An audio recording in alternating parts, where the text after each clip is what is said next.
Hanu maka da channel sigi maki digi me ampuno putram no okchu bagalone ne ko no kurum jere me dinga si phone ke papaw se sindigi maro headline sing de maro papaw sing puduna lakchari tabisi Governor Nation First campaign hogdokre na ha amdin pi sing campaign sigi kudong jab love you governor National Highway the free movement ya halu hai dun khongjing changshin kre lam leiba yonba musung registration gi matang da hongba kya lehen kre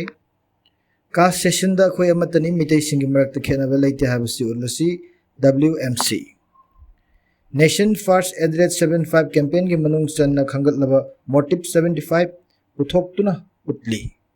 ngang unabada mama laikhidabagi rims te irang thokre nupi sing yu thakpa hengalak pasi laibak thibni maroiba paw tabisi Governor National First campaign hogdokre na ha madi nupi sing campaign asi khudong sab lobiyo governor Biksit Bharat Biksit Manipur ga makhada Manipur Governor Ajoy Kumar Balana National First Address 75 campaign ngarang Ras Bhavan gi darbar hall da hogdokre campaign asigi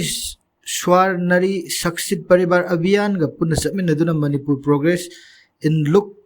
civility amasung digital empowerment lehenabagi commitment adu thabak to onthok nabagi pandam da hogdokhibani loinana campaign asina pidib khudong chaba kaya asi lamdam sigi nahasing amasung nupi sing mapung fana lobiyu haina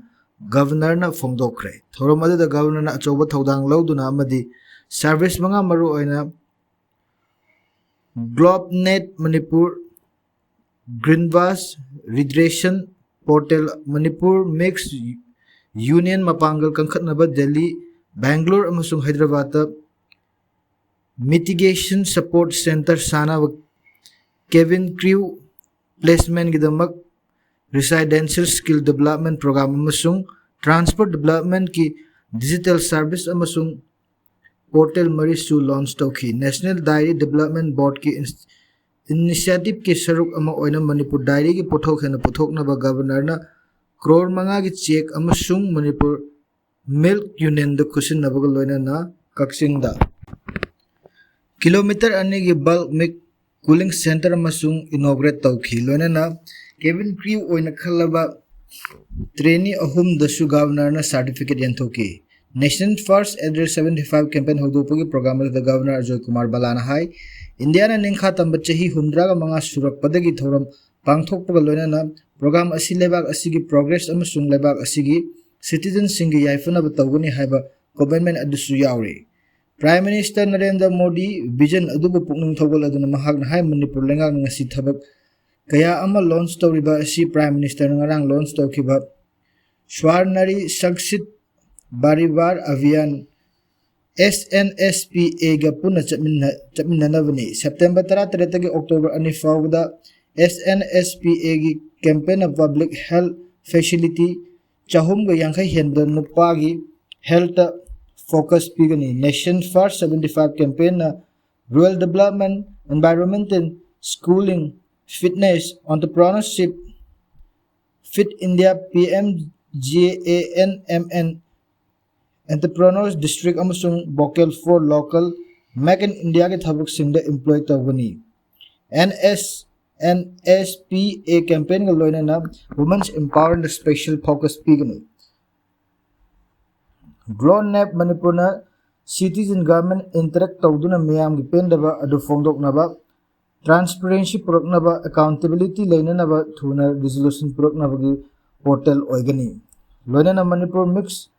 nakpigani milk union ki mapanga hena kankhana badarka leba facility farm trainer farming training amasung anoba dairy project ki khuthang do khunggang leba punchirol amasung national security fangangani migrant support center ki matang na governor na Manipur skill laida bana sing stakeholders singa partner tawraga achoba city singda matik saba thabak tahonna bagi maro eba dusu governor na haiki loina na cabin crew placement gidamak residential skill development program asi achoba airlines se khusam naduna world class training amasung open global career ki khudong sawa kaya Manipur gin hasin da pinana ba specialization program ama oina launch tawbani Transport Department ki anova service amasung portal mari launch tawriba asinga modern citizen experience amasung efficiency hengat hanabani मरम अदुना मणिपुर मियाम की मरु ओइना नहा अमसुंग नुपी हाइना हाइरिबा खुदोंचाबसिंग सि लौबियु हाइना सु government appeal तौकी launch तौबगी थौरम मदुदा मणिपुर की chief secretary doctor Puneet Kumar Goyal national dairy development board के chairman doctor Minesh Shah senior officer महिरोय मसुंग मिल्क फार्मर सिंह सु सरुक याखी मखा तारकपद अंगांग उन्नबद ममा लेखिदबगी रिम्स द इरांग थोखरे अंगांग उन्नबद ममा लेखिदबगी थौदोक ngarang rims hospital da irang thokre nakalamrom da थौदोक असि चेनरी डॉक्टर की मथक्ता एक्शन लोखत पियो हाइदुना ngasi wangkhai puja lampak mamang da wakan mefam chathakre angang unabada lekhidribi nupi adugi maming gotimeyum ranibala mapuroiba gotimeyum robin chandra kawi wangkhai yumlemam lekai degini mahak ngarang nupi angang nupi ama unaraba matungda lekhidamni थौदोक asiga mari lena ngasi wangkhai mera paibi sing amadi club yaurga wangkhai puja lampak mamang da मियाम वाकट मिफम चथदना पेंदब फोंदोखरे चथखिब वाकट मिफम अदुदा रिम्स हॉस्पिटल बु मिहात पुंग ओहनबिगनु रिम्स की डायरेक्टर अमदी एमएस नु थौदोक्सिदा चेनरी बसिंग असिगे मथक्ता अथुबा मतमदा एक्शन लौखटलु हाइना इबा प्ले कार्ड सिंग पाई की चथरिबा वाकट मिफम अदुदा सरुक याखिबि गोटिमेयम इबेम नुंगसिना हाय गोटिमेयम रानिबला महाकपु येंगलेबा डॉक्टर न लेपखिबा मतमगी मतुंग इना थासिग 15 दा महाकि अनिसुबा ngang उनुनबगिदम रिम हॉस्पिटल दा पुखतखिबनि रानिबला बु हॉस्पिटल दा पुखतखिबा मतम असिदा महाकपु येंगलेबा डॉक्टर अदु ngang ऑपरेशन हाकपिगनि लैरमदे कोन ngang ऑपरेशन तौखिबनि लोना महाकपु येंगलेबा डॉक्टर अदु मतम अदुदा महाकि ngang खाव लौथोक्त्रबदि यारो हायरखिबनि थौंग असि पेनिंगाई ओइदि हायखि महाकना मखा ताना हाय थौदोक्सिगे मतंग द रिम्स की मेडिकल सुपरिटेंडेंट यावना उनखिबा मदरानी ब्ला लेखिदबगी मतंग द मरिक चुंबा पाउदम पिबिनबा हायरुबदा हॉस्पिटल के माइकैदगी वा थैदोक थैजिन तौदुना खुमलखिबा अदुसु यानिंगदे मखोइना सेक्शन दबदगी असिगुम्बा लाइबक थिबा थौदोक असि थोकलिबनि हायबा याय ममांग दसु रिम्स हॉस्पिटल दा अंगांग उनबगी दमा पुखलखिबा कया अमा असिगुम्बा लाइबक थिबा थौदोक असि हंजिन थोकपा लेखरबने असुमना डॉक्टर न थौसाबदबदगी ताइबंग मियोइबा क्या की पुंसी मांगलिबा थौदोक असि हंजन थोकलाबा फावबा थौसादबा हाइबसि यामना लाइबक थिबनि मरकसिदा नंबल अवांग लकाइदगी वांखै युमलेम्बम लैरक पूजा लंपाक दे युम पानखिबा लाइफ्राइ लाकपम निंगोन गोतिमेम ओंबिरानि ब्लॉक 13 मपुरोइबा रविचंद्र अंगांग उनबदा लेखिदबा अदु डॉक्टर थौसादबदगी हाइना नंबल अपम मरा पाइबि लुप की जॉइंट सेक्रेटरी वाहंगबम सुसिलाना सु फोंदोरखरै ngasi department and protection united voluntary organisation number के ऑफिस पांथोबा पावगी मिफम अमद सुनीना हाई लेखिद्रबी रानीबला चही मरी सुरब मचा नुपा अमा लेरे हंदक पोकलिबा सिना मचा नुपी मचानी रानीबला बु येंगलिबा रिम्स की डॉक्टर अदुगी पाउताक मतुंगना था असिगी 15 दा अंगांग उनबगी रिम्स ता एडमिट तौखी अदुगा तांग 13 की नुमदांग वरम पुंग 3 ताबा द्वाइदा अंगांग उनबगी ऑब्जर्वेशन रूम दा पुसिन खरब मतुंग पुंग 9 लोम ताबदा अंगांग उनखी अदुगा नोंगालमदाय पुंग 3 रोम ताबदा इ हाथबदगी सिरे हाइबा खंगलखी रानीबलाबु येंगलिबा रिम्स की डॉक्टर अदु यावदना अंगांग अदु उनखिबनी मणिपुर के अचौबा अना लायंग फम ओइरबा रिम्स हॉस्पिटल असि अनाबसिंगी मोंगफम ओइरकदौरे था खरगे ममांगदसु खुउ टेकपगी लायंग मद नुपा अमा लेखिदबगी अचौबा वाथोक अमसु लैरिबनी लोइनना रिम्स ता पुरिबा डॉक्टर सिंगसि लनाई हॉस्पिटल दा प्रैक्टिस तौदुना लैबा असिना मरम ओइरगा मसाना पुरिबा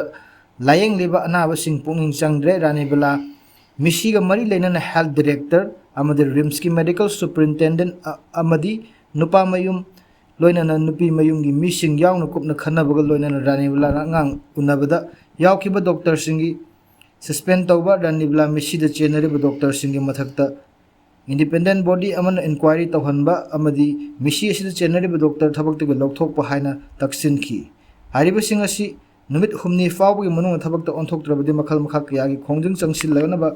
वाफमसु सुनीना मखाताना फोंदोकी पावगी मिफम असिना आसिदा नंबोल अपुनबा लुप की सेक्रेटरी एल प्रेमिला लैमा लुप असिगे मेंबर मोंगजम अनिता अमदि department and protection united voluntary organisation number की सेक्रेटरी TH लमजिंग बसु सरुक याखी हाइना मखा ताखी मसिनिंग असिंग नोंमगे मरोबा हेडलाइंस अमदि मरोबा पाउसिंग ताबरिबसिंग बमु खुरुमजरी अमदि चैनल असिबु लाइक अमदि शेयर सब्सक्राइब तब काउबिगनु हाइबसु थमजगे नोंपुत मलुकजरी।